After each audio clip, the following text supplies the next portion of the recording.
Ang video po natin ngayon ay papakita ko guys sa inyo yung diskarte ko paggawa po ng artificial po na mating, kasi gagawa po ako ng rampahan. Wala pa akong mating na magamit, kaya gumamit po ako ng welding rod. Tinanggal ko po yung pinaka balat niya, tapos nilinisan po, tapos yan, tinutupi ko po yung dulo. Yun po magsisilbi pong lock. Panoorin nyo lang guys para makita nyo guys kung paano ko ginawa.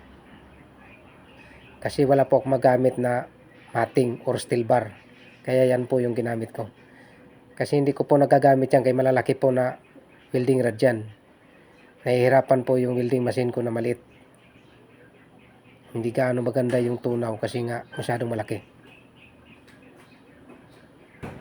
Ayan, pinapokpok lang po.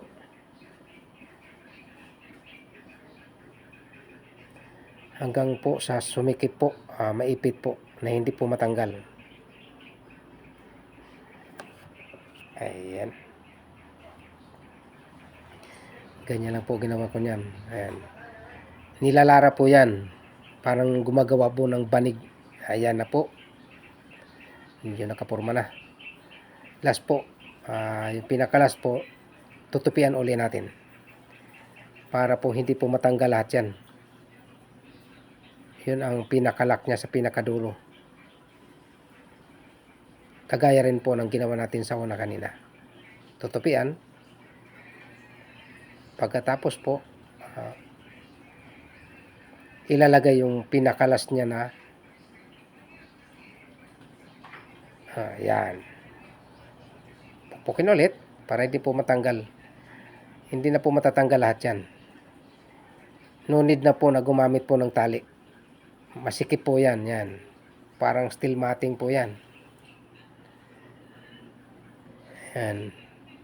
Ayan na po ang finished product niya. Gagawin ko pong pinaka parilya po ng pagsisiminto ko po. Ayan. Sa gutter po kasi yan. Masyadong mataas po yung gutter. Nahihirapan po yung motor sumampa, kaya delikado po pag maulan. Masyado pong madulas. Ito na po yung part 2 po ng video ko na nauna. Ang paggawa po ng rampa po. Nagawa po sa simento. Ayan na rin po yung ginawa kong mating po. Nagawa po sa welding rod. Nakadikit po yan sa gutter po. Para sa pag-akyat ko po ng motor ko, hindi na po madulas. Pwede nyo ganyan guys, gayahin. Ayan, nakikita nyo naman guys kung paano ko ginawa. Pinurmahan yung ilalim para magkaroon po ng butas yan. Para daluyan po ng tubig. Tapos siniminto. Binalot ko po ng semento yung mating na ginawa ko po.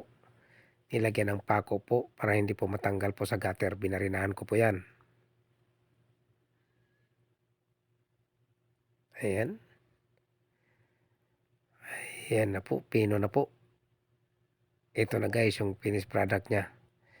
Meron na guys na spike yan. Hindi po madulas yan kahit lumutin pa po. Thanks for watching.